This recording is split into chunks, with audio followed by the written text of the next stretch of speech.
Dans beaucoup d'entreprises, surtout dans les secteurs techniques, industriels, HSE, maintenance, qualité, sécurité, logistique ou production, le diplôme rassure au début. Mais ce qui décide réellement, c'est autre chose. Est-ce que tu sais faire? Est-ce que tu sais contrôler? Est-ce que tu sais vérifier?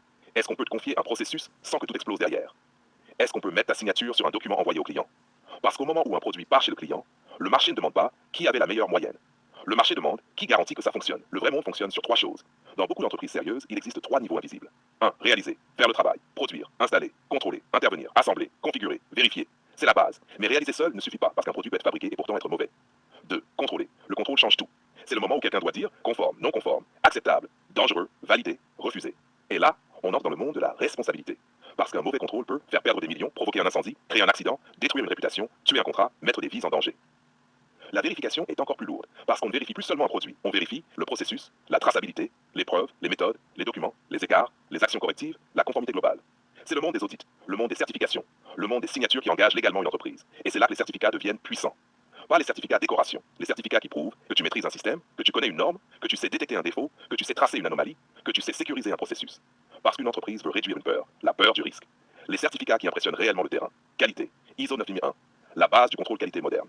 Tu apprends la traçabilité, les procédures, les preuves, les audits, les non-conformités, l'amélioration continue.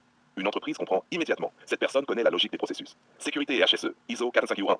Là, on parle prévention, analyse des risques, contrôle des incidents, vérification terrain, conformité réglementaire. Dans certaines industries, une personne compétente en ISO 45001 vaut plus qu'un diplôme théorique incapable de gérer le terrain. Environnement, ISO 14001.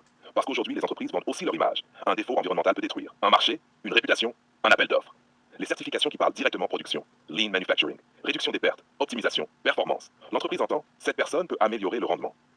Six Sigma, le monde de l'analyse, la mesure, les défauts, la stabilité des processus. Très puissant dans l'industrie, l'automobile, l'aéronautique, la production technique. Le paradoxe du diplôme. Le diplôme ouvre parfois la porte, mais la compétence garde la chaise. Parce qu'une entreprise peut former quelqu'un techniquement, mais elle ne peut pas toujours acheter. Le sérieux, la rigueur, le sang-froid, la logique, la responsabilité. Anecdote terrain. Deux profils arrivent. Le premier, grand diplôme, beau CV, discours parfait. Le deuxième, moins académique, mais maîtrise. La traçabilité, les audits, les contrôles, les vérifications, les procédures réelles.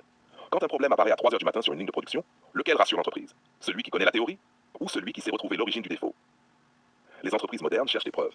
Le marché devient brutal. Les entreprises veulent des gens autonomes, des gens fiables, des gens capables de documenter, des gens capables de prouver, des gens capables d'assumer une signature. Parce qu'aujourd'hui, je pense que c'est bon ne vaut plus rien. Il faut des preuves, des relevés, des rapports, des contrôles, des validations. Conclusion, non. Une entreprise n'embauche pas seulement pour un diplôme, elle embauche pour réduire un risque. Et les certifications les plus puissantes sont souvent celles qui prouvent une capacité à réaliser, contrôler, vérifier, tracer, sécuriser, auditer, garantir. Parce qu'au bout de la chaîne, quand le produit arrive chez le client, la seule question qui reste est simple. Qui peut garantir que ce travail est réellement conforme?